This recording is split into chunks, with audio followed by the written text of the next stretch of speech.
ama sa in clear tu te in zawa in chibai kan buk chewa kan channel te min subscribe saka min lo share min lo en sak thina wang te min lo like sak thina wang te lom thu kan sei tua tin ka channel hi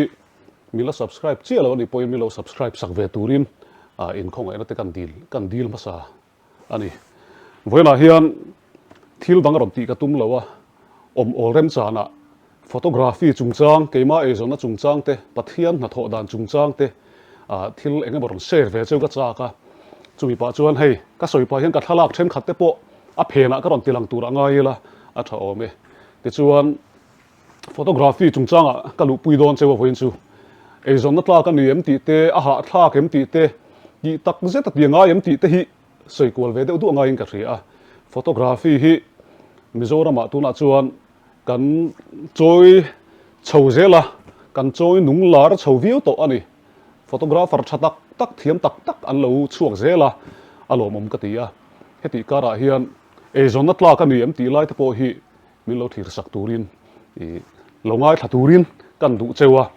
kanon soi ve chak deu ani voina hian he ke po kama hian camera te ka chopa heng te hi nakina ron phor karon phoranga eng camera nge ka mana eng tin nge ka ti thin ti zong te po hi ron soi zaw ka tum don ani ama sa in min hruai thin tu min hruai zel tu min hruai reng tu pathian hna lom thu ka soya e zona thatak pathian in photography min pe ka wang hen lom thu ka soi ani e photography hi kan mel hriat chan na la reilu tuk lawa kum som ni pola ting lo mai theini photography ti han hriat lar kan han ti tak hluai hi ama chuanin cameraman te kan ti moya e photography le photographer le cameraman hi thil thu mun thau ma ni se kan soi dan hi dang deuh hleka tin kan hriat dan po dang deuh hleka kan thian pa pakhatina tia photographer chu editing zong ne na tum thin te ti thin te hi an ni maya cameraman ani chon an met to pa print to pa atia khalai kha chu ka soi ve thiam lawa ka hre zau lawa chulaya chuan photography huanga hian i ti tak zet anga yam ti hi han soi ma saila tin kan hun ma salama khan ke ni kan on chu ma ti ma yang kan u zok te kha chuanin thla ten la thina i voi khat print hi ti ma yang thalak pakhat print man hi cheng som ni te ani thina ni cheng so panga te ani thina kan hre ve kome tin cameraman kha local kuala in sang kal kuala in ba de hun to em thla ka lo lak sak thei cheu ngem tia sum do na ta na ron mang khan om thina ni ta chuan a traffic mai e zona ta na tlak ani wangin mi kha akal kuala I thla la thina ni ti te po rual u zok te chuan kan thrianga tin tun ma thalak kha chu abuai thlang em maya abuai thlang na chan chu roll film hun lai ni wang khan roll film pakhata hian me som thum pariat te som thum paruk te om thina tin kan thla kan han la digital khovel aron pian tak ma kha chuan roll film ma chuan an mit khap lo te po kha thriat to thin lowa an mit ta khap chuan khap thlen khan ni maya ma se hemi camera changkang chin aron chu hnuai ro chuan camera changkang chin han ti mai la in thathiam mai anga hemi digital I camera aron chu tak china chuan DSLR aron chu tak china chuan kan thalak te an mit khap lo te hi kan en maya ti khan kha roll film ma chun en ve thei lowa an mit an khap chuan kan met thale maya ti khan ka thalak thazok hi ron pian thina ni amai ro chu camera tha na zong kha a tha chuang lowa roll film thalak te po tun ma thalak he ke ni pon kan kola a hlu em ani a fi em a tha em thawani ti lai kha kan soi du a ti chuan voina hian tia bul han tan tur nge pok kha chi lowa photography kalu dana hi kan soi ve lokanga ke hi ama thalangai chuang kan ni lowa maro chu kum sang hi som hi pathum kum top lama khan torbom chanchin buwa hian kalut vea kum top don te ta chuan kalu chana chu kan thian pa torbom nei tu pa a ginga hian thian pa news picture te min lak sak thina nga atia thla ka langai mi lowa torbom camera kha ka keng chuk thina news te kala thina tin I ka enge thil sang thil khleng kha kala ni top mai an camera te hi min pai chu tir thina ye chuan news a ka ziak thina ni chu mi piala ma chuan a nu rei lo te a music remoi iziak dona man le min tia remoi lampang hi kan ziak le ta thung daya ta chuan torbom mai ne lo zo za ma te kan ziak chawa music lamte kan ziak zela ti khan chuti kara chuan i photography hi ka e zonna timayang i chanchin bulam kha athalo ka ti na lam ne lovin khati lai khan keima hian problem har sat na tam tak chung ku ka nei ve wangin ka chanchin hi mun tam taka ka soi to a soino langai vak poin ka khelo maro chu re theina har sat na tanga bulchan ka ni wangin karil ru se om thin e mai maya sum le pa ya har sat na ka tok na sa ni ta chuan i voi kha chu ka tong tra ya lalpa talent mi pero i ka e zona tur kong thazok nia i riat a om chuan talent thadeu min pero tin ka tong trai tum mai ni ti chuan ka hrial lo kara hian photography hi ron piang ta ni thian pa pakhat ka chhar chuaka chu chuan a camera a min po soilama enga camera ka man sak thina news vel ka la kwal kara khan a camera min man ti renga ani hian DSLR camera hi nei masa pol ber ni mai thei 350D anaya ta so min man ti thina chu a hne na pek let ka tum la in ka man chung lowa mangro nang ban mangro ti khan local ro ati zela ka kol sa ka in zirnan hin ka mangani ani in taka chuan ti chuan tho pui torbo ma hian fel mai ka neya teya ania te hi Candy Drugstore so hospital rota tuna damdoi dor nei tu so nia a fel maya photography lo ma hian alo advance khop maya pazotina khatla puzotin khuma chen khat chon scientist te kan te khatiang khani maya mi thiam ania i electronics lama mi zo pa kan nei jinga chun kan chuan teu per pol hin yang kan chuan pol ber mo ani hian engkim min thil seboka photography chungchanga thalak chungchanga ti khan photography kharon piang ta ni chu atoi zong in soila te puzotin ate min du sakna zara ka thala ka piang kha kan hua an ni kha a tha em hi adikem enge a framing te dikem a ton te dikem ti zong a fia tha em ti te hi ka en diktir ma sa thina ni an ni khan thei to pin min ning ve view mai the hun lai chuan ti khan bul min han tran puya photography hi khati hun lai khan Mizoram a hian kan la tam lowa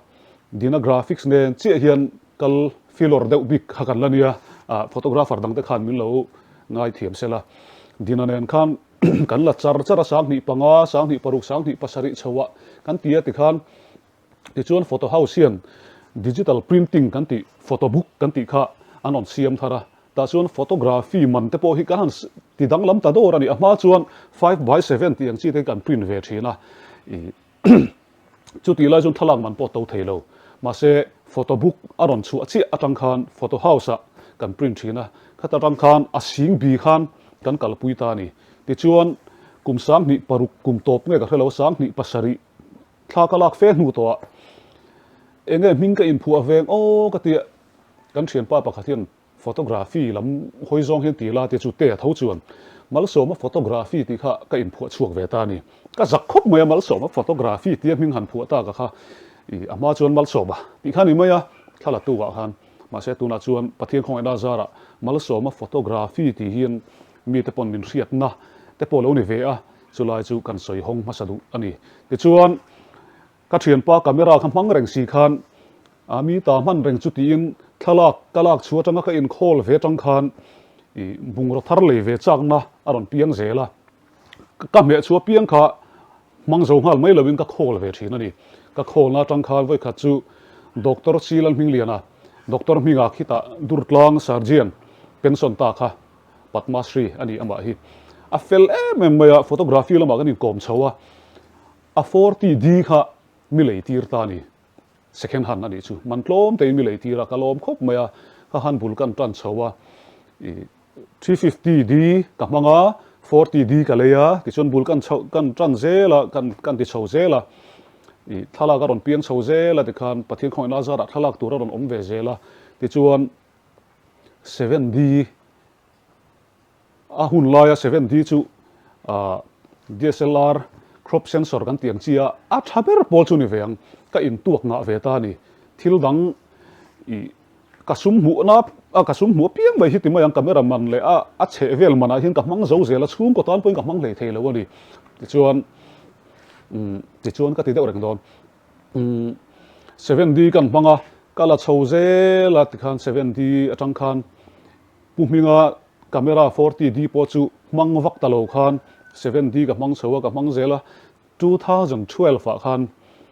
โอลิมปิกลอนดอนโอลิมปิกครั้งเอกชัดตัวแล้วว่าข้ามีอันไหนไลฟ์เวลขันอ้วน DX อารมณ์ช่วงโดนนั่นที่อ่ะกันเชียนป้าเต้เฮียนมิริละอ้วน DX ในชวนไม่สอนปุ้ยงตังอาช่างตังอาที่อ่ะอ้วน DX จุขัดที่หุ่นลายอะตูนหุ่นแข็งยินแกนอนกล้อง CMC งะชวนตูนอะไรอามันตู้เบรละนี่ตูนแข็งยินอามันอะไรตู้ตู้ครบไหมก็อินตัวโชว์เจล่ะก็เลยเวทารอยนี่2012อะก็เลยด่านกงโปเฮงไงนมมาขัดที่อะสุ่มเล็บป้ายอะลิมิตเสียกันไหนค่ะก็เชียนป้า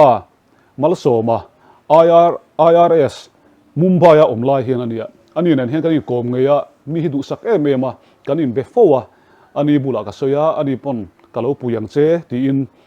มุมไบอะอมไลคันอะไรนะกงเวลาเฮียนมีโลปุยชีนะมีโลปุยชีนหันทีละตัวจงหันสวยเขากะตุมะกะสวยบ้านวยโดนทัดงอร์เจียงเดวินมาลโซมาชุกะเขลาอ้วน DX กะตุถูกะเขลามุมไบอะอมไลชวนคุลายะมันโจกินกะเลยตานี่ขัดที่หุ่นไลปอคันหน่วยลีเละสิ่งทุ่มมันเวลนิงกะเสียตัวครบไม่อะบอดี้เรื่องอันนี้เลนส์เขาเลยง่ายเลยอะเลนส์เลยตัวเพชรตัวครบไม่อะที่ขันมารอจุปเทียนของลาซาระกันในซาเตียนในจังกบขันท่ากันลากโชว์เซลตากาชวนเลนส์เตปกันเลยโชว์เวเลยอะกับบุงรัวฮีอักกงฮีอังไงน้องก็เตรียมปะเทียนนี่นะมินสวยนะมินเปกดานะฮีกะโลไม่อะมัลโซมาจุงอะปอกะโลมาชูไม่เนี่ยเราวิ่งกันเล่นเลยจงพอชูมัลโซมาเฮียนคุลายจังยังมีเราตีสักเวกบอกอารอนทนาอัดชุงเตเราหัวตูร์เตมุมไบอะอินเอ็นทีร์เราหัวลำเตอารอนทนาติขันกันอินลำกัวเจล่ะอายะชาโจกอารอนเปียงเจลตินานี่จูที่ชวน 7D เลยอ้วน DX ค่ะก็อร์โปละก็เกมโปละที่มาอย่างท่าก็ละโชว์แต่ตักกันนี่เลซัวล่ะแต่ชวนขัดที่หุ่นลายขัดชวนไอโซล่ะเห็นอินในที่อันตั้มทิ้งเสียตูนแค่นั้นละตั้มมาประเทศของลาซาระให้กันคลาดกันละเร่งอ่ะลากเสียงเราที่กันในนี่ที่มาอย่างอ้วน DX ขันกันละอาลูโมอย่างเร่งเสียทลากเตะอาลูนั่นละจุ่มปีละมาจันกันละ Photoshop ละมาเทปโต้เป็นเทปตัวก็ชัวเวนี่จูที่ชวนหุ่นเรากัลเซล่ะอ้วน DX สิกุมโสมเวลกับมังตาตีอะนี่กุมขันกุมโสมน่าเวลนี่จูนี่กุมขันสังนิสมนิปนิโม2022อ่ะขันRT mirrorless camera อารอนช่วงโดนในอันที่RTค่ะอารอนช่วงค่ะก็ออร์ดาร์เวลตานี่ก็ camera เราลุยเวลเดียวตัวลุยเตียขันมันกล้าเราลำนี่เราวิน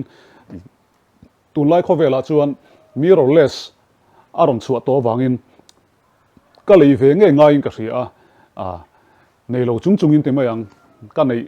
ในส่งติมายังเสียงขันก็เลยเวเลยตัวน่ะเฮียนกล้อง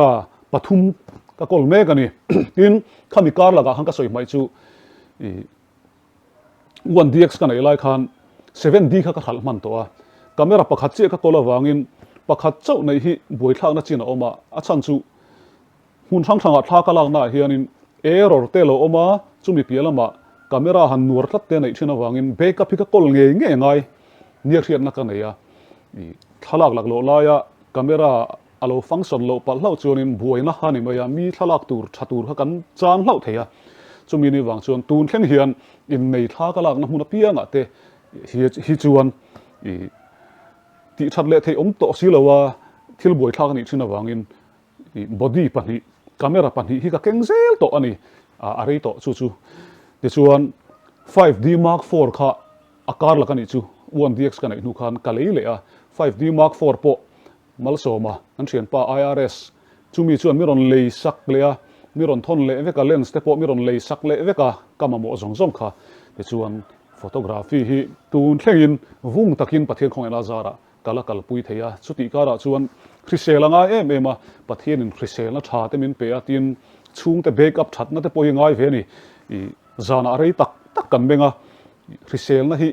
a that lo chuan thla hi lak thei reng lo wa ni leng in kan va chuaka so ta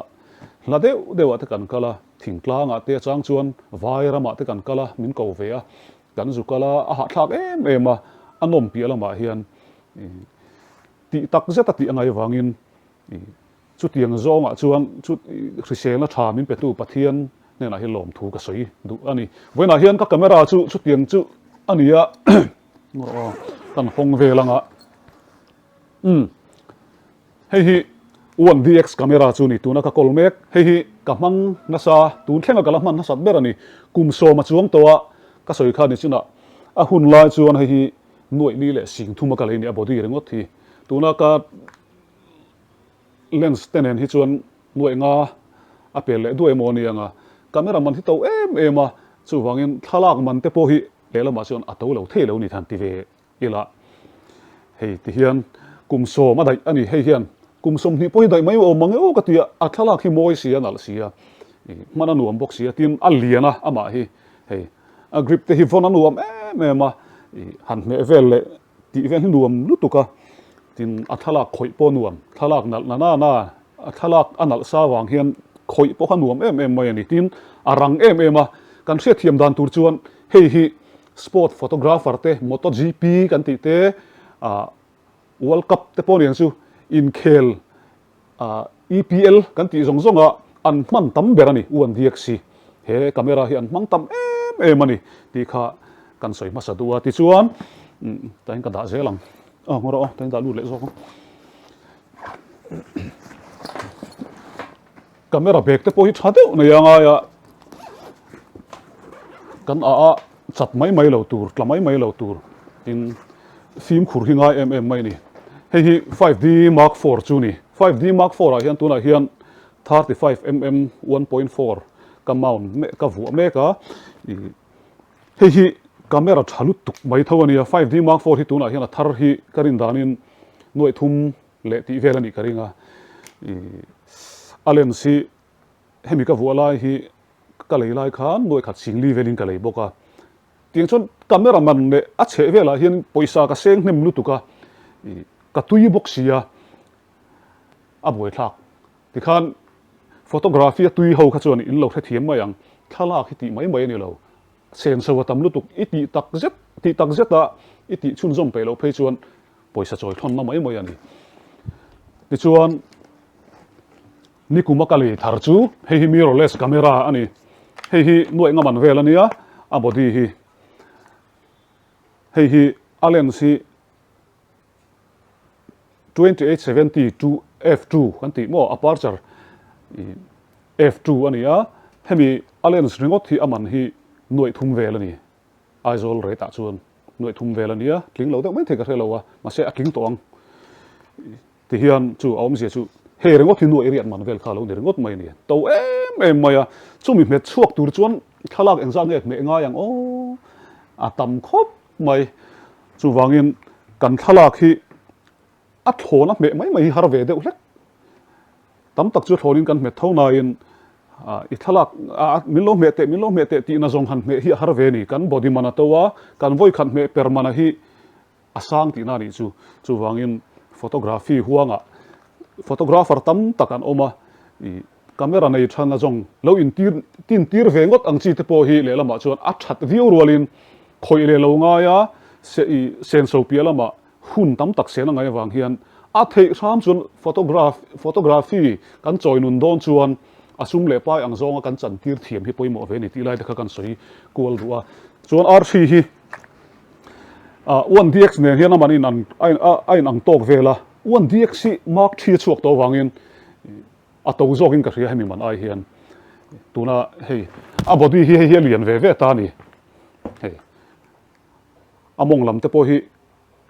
a hlai hlup mai hei chu tin mana nuama chu ti ro le ro chuan chak ve de hlek ngai chak ve de hlek lo chuan a rit em ani hei hi ni le hei ke sin hi velani mai theya ni le nga kan han ho me hi chuan kan chaw nak thina ni chuti kara chuan in nei thalak kar lak lo tu te na mo thalak min lo me sak ve te antia kan han me saka azana in thlen rual in ka thala kamilo thon te han te chang chung chau thau ve de dep thina ka soi selam ni lovin I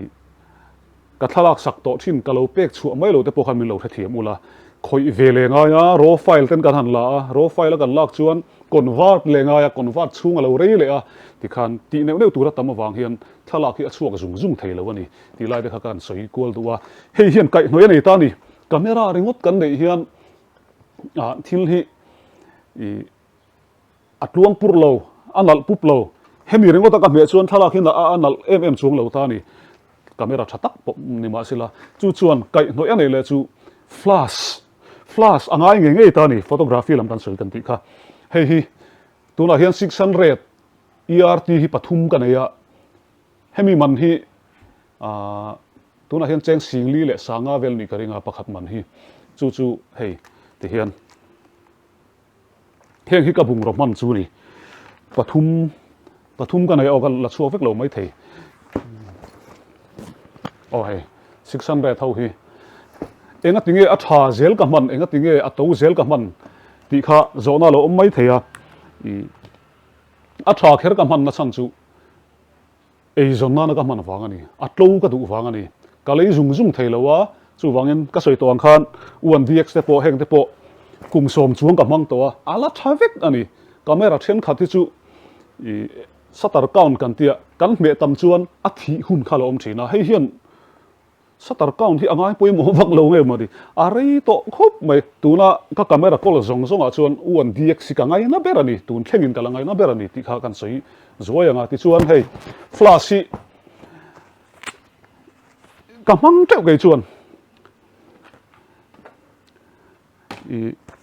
atangkai em a flash hi achang chuan ka bel boma ni hetiang te hin ka da ni achang chuan a hlom te hian ka da ni sakara te engemo against light anti a hnung lo eng lutuk ang chi kan me a hnung var pup kan tiang chi khan tiang hi kan mang thina a hnung eng zong kha a lo re vek chen ani ol sam zong mo kha tiang kha kan man dan ani flash chu mi ti tur chuan etinan trigger te lo ngai le ya vo in chu ka camera man karon so ve ni chu hei hi trigger ania hei hi chu godox trigger ania ka mang tam lu tuk lowa soft box te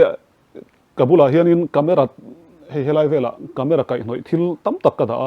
perfect seng lo hantia ka perfect arim lowa hemi ai ma hian hei hi ka mang na sa ni ke chuan speed light transmitter hei Canon hawin an siam bik a bik ta kan siam ti mayang hei ka mang na sa chu ka camera bungrua le a che vel ani ka lens te hi chu a helai vela ron choparem lowa ka camera bi karon choi ni chu lens a hi chuanin ka du tui khop maya prime lens ka mang na sa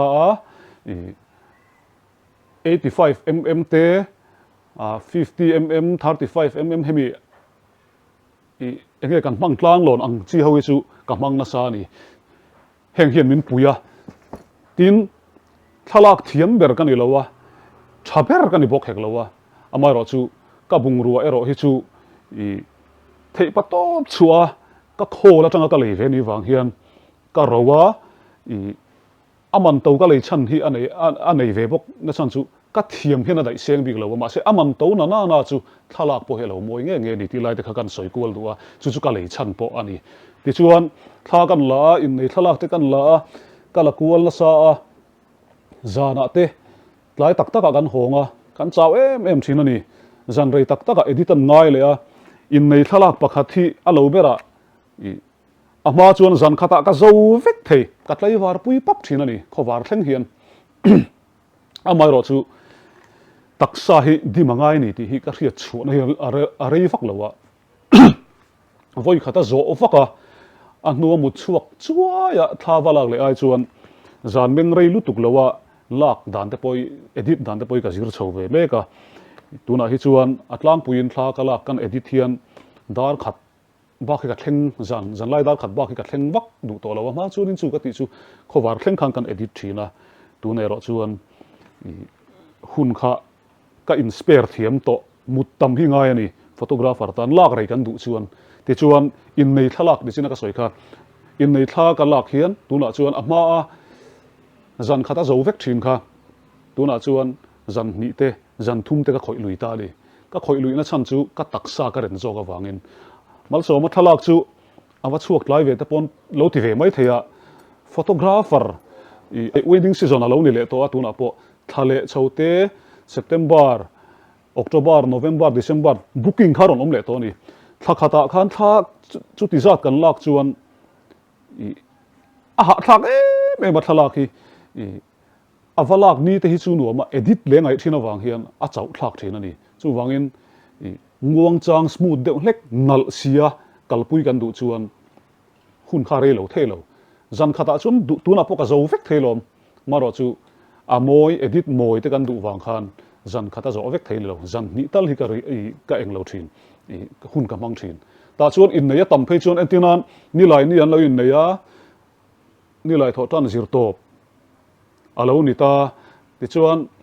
khang in nei te khan shooting an lo du vele veka than pa post wedding kan tiang chi kha in rin ni te tho tan te tho le te khan la ta zom zat khan ol om mang loin tin kar laka chung ko tha te kan la a chiat ni ate kan kala birthday tha te kan lo la ve bok nen khan a in no ve thin ni na kha chu wangin do thei ta ka lo nga ve te poi ngai thina anal du si kha chuan ti mayang ti chuan I hun kha rei tak tak kha kan sen pha ve thina ni chu mai ni lowa tu lai kho vela chuan thla kan lak hian photo book te lo du thina photo book chu tam tak chuan digital album kan ti moya digital album kan ti kha photo book ti tu zo kan ni kan han ti khanin phaya kan han thon le a phaya kan thon khan kar khat kar ni don lo thang vele thina khamini meu chuanin kar thum velte in nei thalak te lo ha ve te ngai thina ni ti te kan soi hong mai mai ni chu in nei thalaka po hian la dan chi sang sang kan neya aman to deu te man tlom deu te then khat kan budget ai nang lo ani a to e mai min ti wanga min lak ti lo te point om mai theya khalai kha ani chuwang lo wa budget a zir khan a me dang kha kan soi dang lam ve moya entinan then khata chuan ni thum te lak te lo ngai wang na to lo thei lo wa ni khat chau ani ang te kha chuan thil kha a khung len thei ani man tlom zok pona lak thei ni ti te kha kan soi mai mai du ani chu ti chuan in nei thla ka lak hi atam bera chu ti kara chuan in nei pialama anniversary te birthday ti te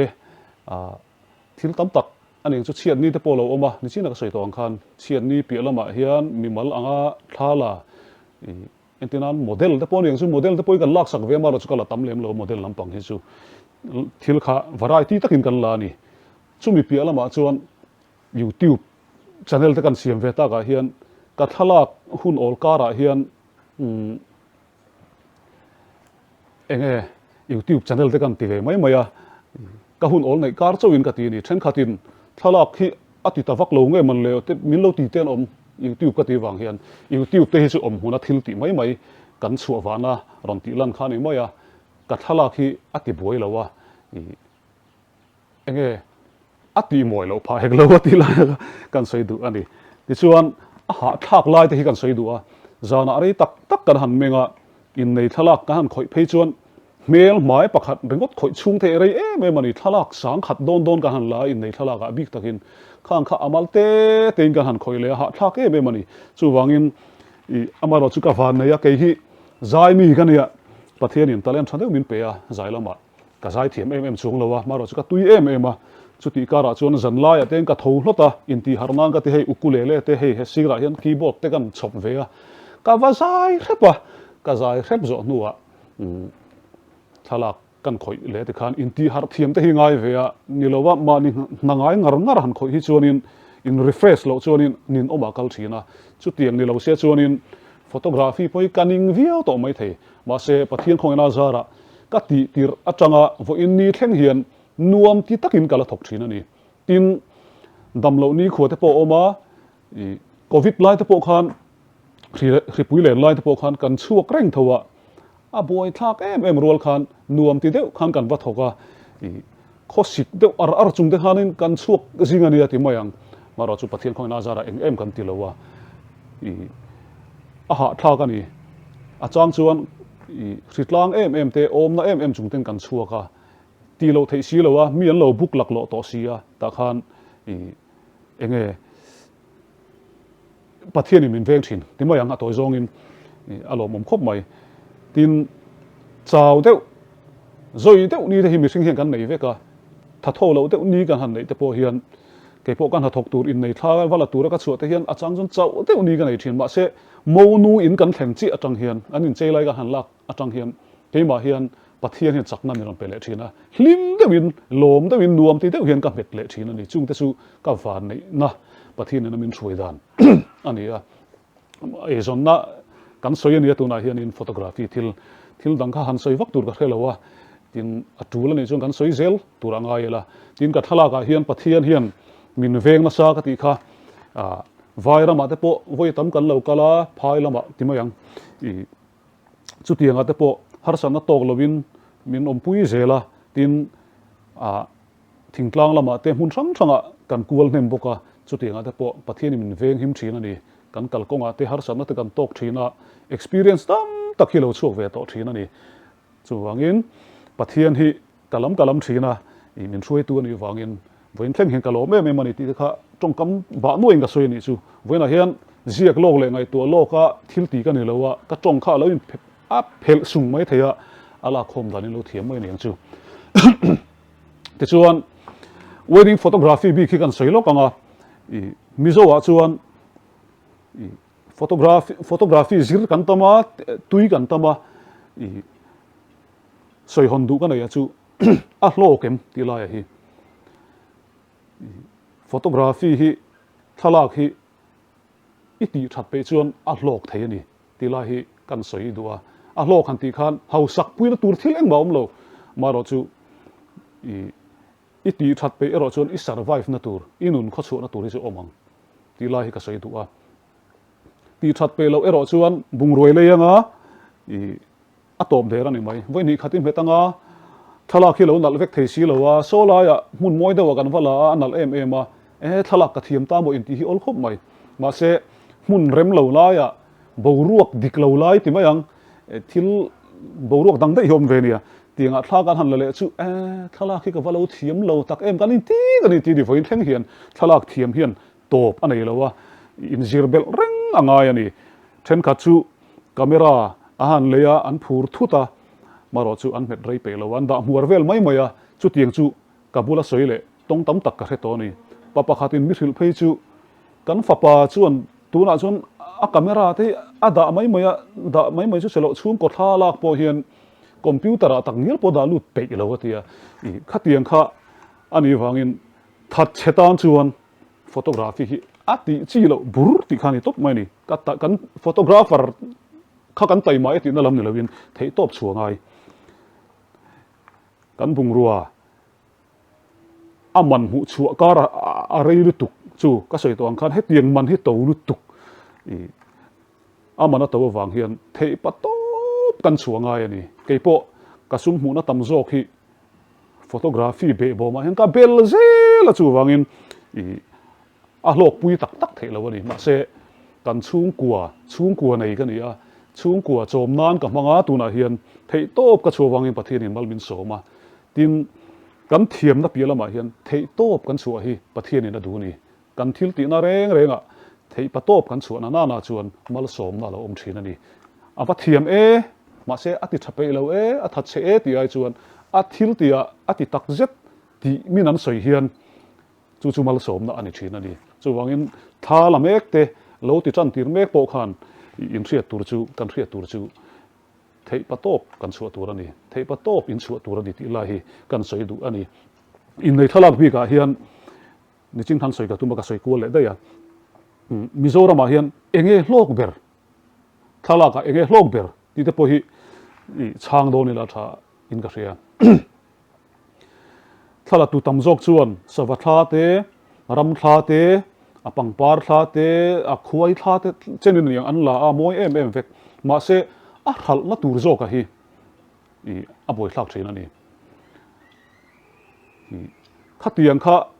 ละเจ้าไม่ละ kan khal thei lo chuan hemi kan me chung kan camera man kan hu chu le chung re si ka ti to kha chu wangin Mizoram a chuan ti topila ka experience a chuan I mi hring thalak hi along berani mi hring thalak chu I thla kan la a mi hring thla kan lak chuan an khul le thin ani ti lo chu ram thla te sava thla te kan lak chuan an thlok bo le de ya an ma ni an aron khul to lowa ma se thil nei atan thil ti hlut nan chuan keipon sava thla ti te nal tak tak hi kala teu to ram thla te po kala teu to ka kol thata chuan ka du lu tuk amaro chu ei zon na ta na Mizoram bi gani ka soi iron mang don ani chuan mi hring thalak hi poimo ni ka ti fo thina I a khul le du tu te hi ei zon na chuan a poimo ber ti hi ka soi fo thin kan lau te bula po chu wangin ti tak zeta kan tia mi hring thla kan la ka thei pa top kan chu chuan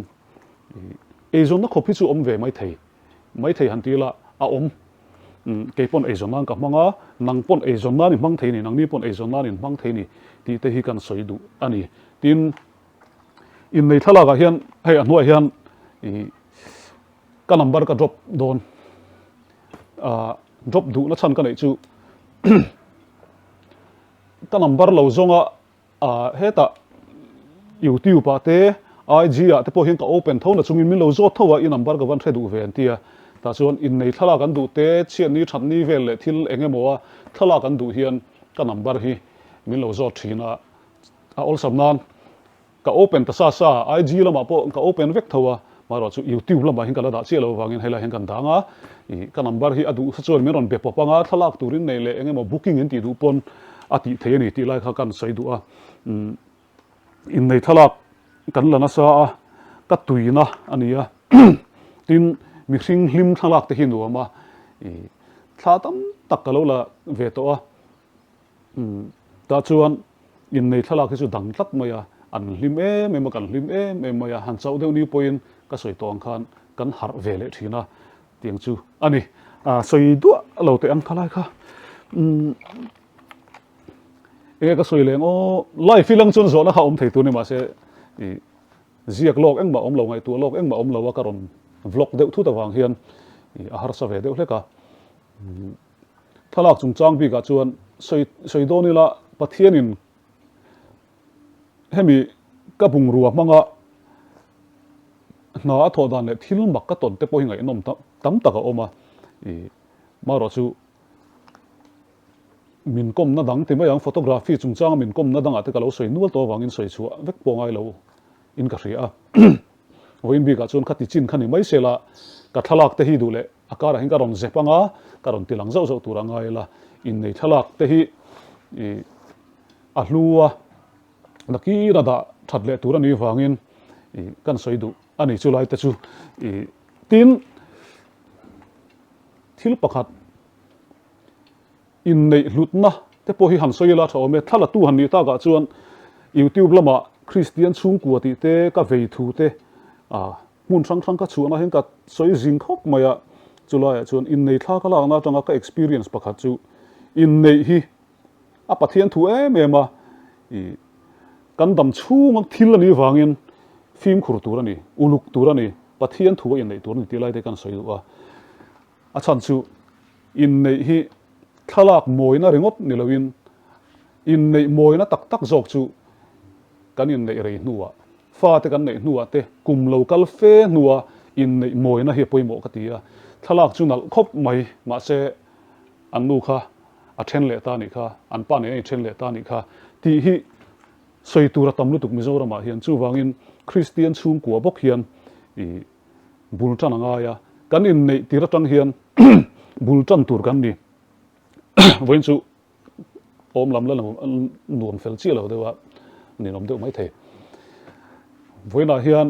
ril ru ha tam tak se om tam tak anon chuana bul pui ber chu nu le pa te kan in nei fu lo wang ani ti lai te hi kan soi duwa then khata chuan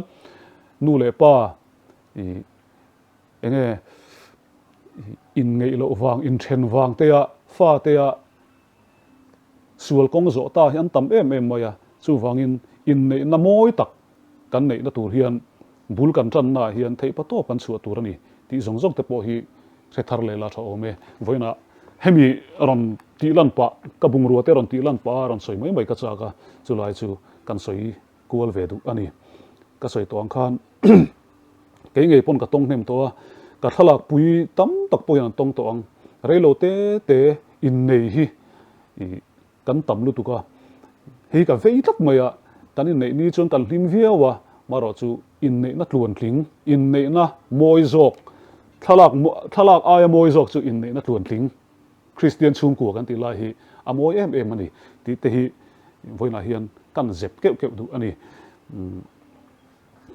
kar ni khat lek in nei in thenta thalak moi em si te hi om si om vak lo chu wangin thalak moi bok thalak nal em bok in nei